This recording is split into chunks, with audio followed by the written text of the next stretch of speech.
Hi everyone, and welcome to Roundtable. My name is Dan, and I'm the primary content creator here on I Feel Like Learning. As a student in the life sciences, I'm not always exposed to interesting topics in fields like the humanities, government, and non-STEM related concentrations. That's why I brought on some friends who are here to teach you and me about a topic outside of my expertise. Welcome to Roundtable. Hey everyone, and welcome to the last episode of Roundtable. It was a great run. We had a good 5 episodes, I think. But as you guys have heard, if you've been kind of keeping up with these, we decided that we kind of want to revamp the show, change up what it kind of was supposed to be or what it's turned into, I guess. Because if you listen to the intro, what we're actually talking about has nothing to do with the intro most of the time. But yeah, so we're thinking of revamping it. We're going to be back next Sunday with a whole new series. Stay to the end of this episode, and then we'll give you a little bit more details on our new series. But for now, I'm joined with our co-host, or my co-host, Olivia and Deeraiya, for our last episode. How are you guys doing today? I'm okay. I'm doing pretty good too. I'm How are you, glad. Daniel? I'm doing pretty good. Excited for our last episode. Me too. So I guess this idea actually wasn't my idea to talk about. I believe Deeraiya came up with this idea. So Deeraiya, if you want to give us our discussion topic of the day. So today we are talking about how to make friends in college slash how to make friends in college as introverts. And I think that me and Olivia are more on the introverted side, but Dan is not really. I think he's more of like an ambivert or whatever the word is. So yeah, Mm-hmm. what do you guys think is the best way to obviously in non-COVID times to get out of your comfort zone and talk to people? I think one way that kind of is overlooked a lot is meeting people in your classes. In my school, it's so small that it's very easy to kind of get to know people in that scenario. And especially because you're going to eventually take classes that have to do with your majors, you're going to be seeing these people pretty frequently. So taking the time to start talking to them could eventually blossom into friendships in a pretty easy way. Mm-hmm. I definitely agree with that, especially freshman year when maybe you don't know a ton of people. I think that meeting people in your classes is honestly one of the best ways to make friends. A, because you're probably going to be working on things like homework with them if you're in the same classes. But then also, if you're in the same classes, that probably means you have similar interests. And at least I tend to find that people who have similar interests tend to kind of stick together more, I would say, in college. Like in high school, I feel like you have these friend groups where it's like, oh, we have the stereotypical jock, the nerd, the theater kid, the chess player. I don't know. But I feel like in college, not that it's segregated in any way by your stereotypical college affiliation, if that makes sense, but more so it's you usually hang out with people who have similar interests. And I think that's just because by that point in your life, you're kind of drawn to similarities. Um, you're comfortable around people who kind of are like-minded like you. And I think that, like Olivia was saying, I guess this was a really long-winded explanation, but definitely meeting people in college through classes is a really great way to make friends. Yeah, and to go off Jariah's second point of what we are trying to get at today, I think for introverts and maybe people with social anxiety, it's kind of nice in this situation because you kind of have the focus of the conversation already there. You talk about the class with these people, so you don't really have to worry about um, figuring out plans or whatnot because maybe your plan is a study group or whatnot. And by already having that topic of conversation and mutual interest, like Dan was saying, the subject you're studying in common, it could eventually develop into something where you're just regular friends outside of class. Yes, and I think going along with the similar interest thing, I met a lot of friends in clubs. So if you have interests that are in clubs or organizations, you should definitely try to join those. And I think that because, like Olivia said, you all have a common goal, it's easy to start talking to those people. and you will probably eventually get their contact information via like a club group chat or something, and then you just like start talking and magically become friends. I think that an important point to bring it up is like these are great ways to make friends like if you're kind of already into college, like maybe like the latter half of your freshman year, things like that. But at least from my experience, I think that at the beginning of freshman year, that might be like the easiest time to make friends, or at least I would think. Because just based on my experience, the beginning of freshman year, I found that a lot of people, like students wise, other freshmen, everyone was kind of in the same boat. It's like, oh, I don't really have any friends. I really just want to meet new people. And I think that my advice towards this kind of topic would be that in the beginning of college, especially like if you have like orientation, welcome weeks, things like that, definitely like go to events, go out and meet new people. Not everyone you meet is going to be like your best friend forever right away. But I think that there is a lot of room to make a lot of connections during those like introductory activities that most colleges would have for you during a welcome week orientation, things like that.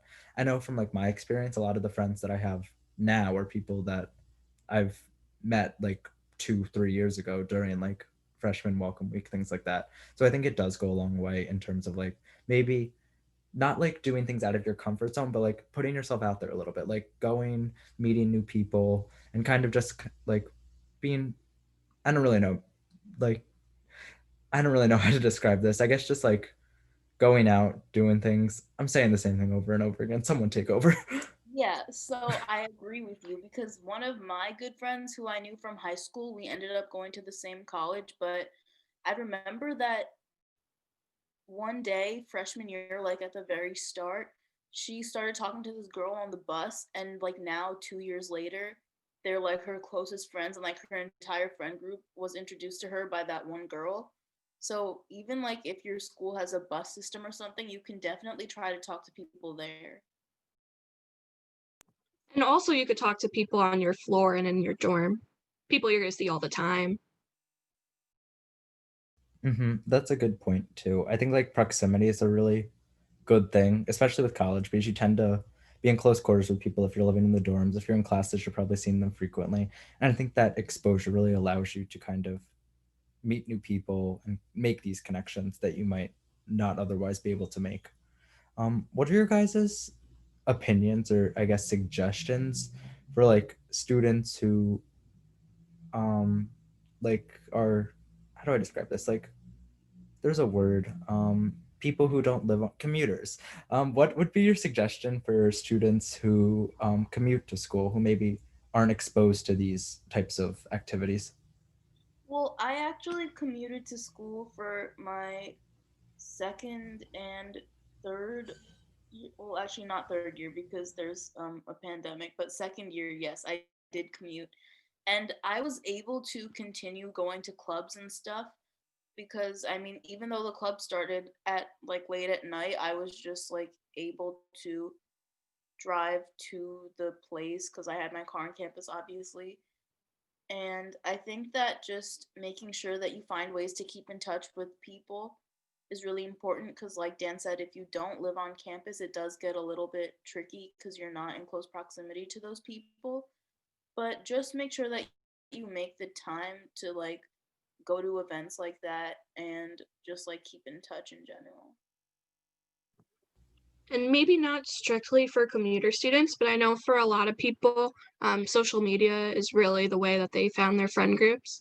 I personally didn't really use it to find my people going into freshman year. I know my brother, actually, who's younger, he's in the process of applying to schools.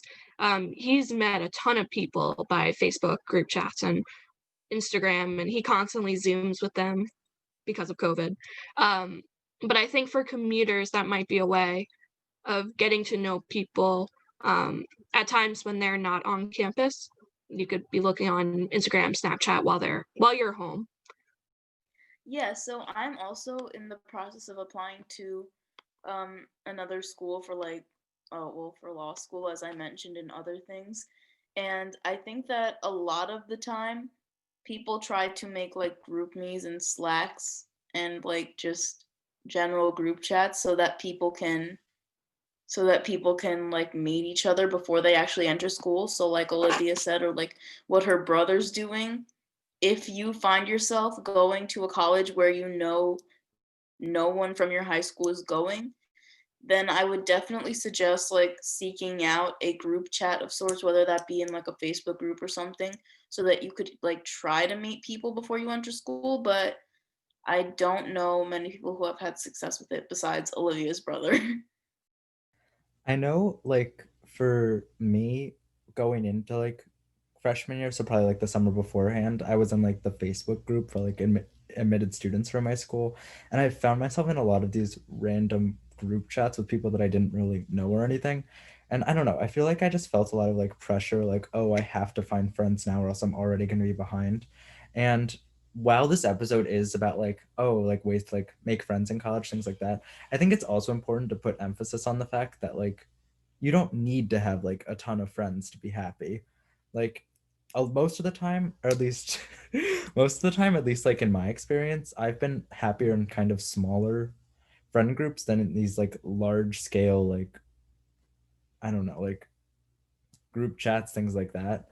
So I think that while like it's good to like make connections with new people, it's equally important to not stress yourself out over like having to make these connections.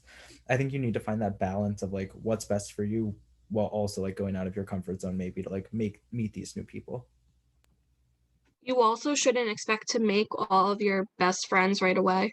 I think there's a lot of pressure, especially when picking roommates, especially when those are on social media, that you're gonna find your person um, in a week. Uh, I don't know what I'm saying. 1, 2, 3. I think there's a lot of pressure about finding your best friends uh, right before college starts and during that beginning week of orientation or whatever. I know for me, I've had a lot of friends develop as I've been at school and joined more clubs. And I think a lot of my friends also aren't even in my grade. So I wouldn't have had that opportunity really of meeting them in the same way that we kind of expect it to be when it's on Facebook. Um, I'm kind of going on a tangent, Dan, so I don't really know what to say now. No, yeah, Okay. I was definitely just kind of gonna add on to that and say like two, like the friends that you make freshman year too, there's probably a really good chance that like that specific friend group won't be like the whole friend group by the time you finish college and go into your adulthood. I mean, if you're listening to this, I'd assume that you've finished high school and maybe you're going into college or maybe you're in college now and just kind of looking, whatever, I don't know. But like you've had friend groups probably that kind of were had strong points and maybe fizzled out over time. It's not really any different in college, at least in my experience. Um, like Olivia was saying, the friends that you make in the beginning won't necessarily be your best friends for life. Some of them might be, and some of the people that I met freshman year I'm definitely still very close with. But there are definitely other people who I was also close with freshman year who maybe I haven't really like kept up that strong connection with them as much as others. Yeah, I think I met a lot of my friends freshman year from a living learning community because I lived on campus for my first year. So basically, we all lived on the same floor and had like two classes together each semester. So, like, obviously, we got to know each other, but I think I only actually, no, I don't think I maintained contact with any of those people. There was one person who lived on my floor who I am still friends with, but she's not even in that community. So, like, yeah, I mean, for a lot of them, it did work out, and I know that they're still friends and like they live in a house together now. But just for me, I think because I ended up moving back home and commuting, it was difficult to keep in contact with them. And also, I feel like I just didn't mesh with them because they like I said, I'm introverted and they had like a tendency to be more extroverted, so it didn't really just like work for us. I think that Daria does bring up a good point though about like living learning communities. Honestly, that kind of like didn't even cross my mind. But freshman year, I was actually in a living learning community too for people in my major, which I started in biomedical engineering. So I found that like a lot of the people that I met in that living learning community freshman year, I'm actually still kind of friends with now. And I think that does just go back to the fact that like these were like-minded people. We had kind of similar interests, similar lifestyles, things like that. And I found that like if you have that opportunity, I would say definitely take it because I know that a lot of my friends now are people that I met in that living learning community way back in freshman year. And like Dry was saying too, there can be different experiences with them. She maybe didn't mesh with them as well as maybe like my living learning community did. So I think it definitely is all up in the air, but I would recommend if you're like maybe on the fence of thinking about that, if you're nervous about making friends especially, I would say why not go for it? You're going to be with people who are like-minded with you. You can do homework with them, and overall I had a good experience with that. Yeah, I mean, maybe one of the reasons why we didn't mesh well is because one of them peed in my room, but that's not relevant, I guess. That could be a whole nother story. Yeah, I was gonna add that one of my biggest regrets actually from freshman year was not like attending any of my dorm events. I would suggest for people who are kind of nervous about doing that or hesitant to be attending these sort of events to go out, especially for the ones in my dorm where we would have like movie nights or whatnot. There's not much expectation for you to be talking to people, but you can still have a chance to meet others, and even just seeing people that you recognize could help later on when you're in the dining hall and you don't have anywhere to be with. You know these people, they know you. Um, so little things are definitely a way to start building more solid friendships. I definitely think that I've agreed with like all of these points. They're all great kind of ways and kind of methods that maybe I didn't even realize like are good ways to like make connections, make friends in college. Since we're starting to run out of time for this episode, I thought that we could just maybe finish this episode by discussing what we're going to be doing next week. So if one of you want to take it away and introduce our new series. We are doing a series called 20s on Trending, and it's about trending topics that will be discussed by us because we are all in our 20s. We're going to be taking all the hot topics, current events, pop culture, everything that's going on in the week, and we're just going to kind of talk about it, give our opinions, give our takes on it. So definitely tune back next week for our first episode of 20s on Trending. Anyway, but thank you guys so much for watching our last episode of Roundtable. Huge thank you to Olivia and Deeraiya for being great co-hosts through these 5 episodes. This was so fun. Well, I'm glad you guys had fun. I know I definitely had fun. This was kind of a great way, I think, a good icebreaker for you guys to maybe get to know us a little bit. And I'm excited for you guys to come back and hear us next week when we're talking about maybe some more relevant topics that are relevant to the world in the week. But yeah, thank you guys so much for watching. As always, if you have any questions, want to contact us, any of that stuff, follow us on social media. The links to all of that can be found in the description below. And until next time, thanks, guys. Thank you for watching this episode of Roundtable. Be sure to like and subscribe to stay up to date on all of our new releases. New episodes of Roundtable will be available every Sunday. Also, be sure to check out other content from I Feel Like Learning, as well as all the other I Feel Like productions. Until next time, keep asking questions, keep staying informed, and keep on learning.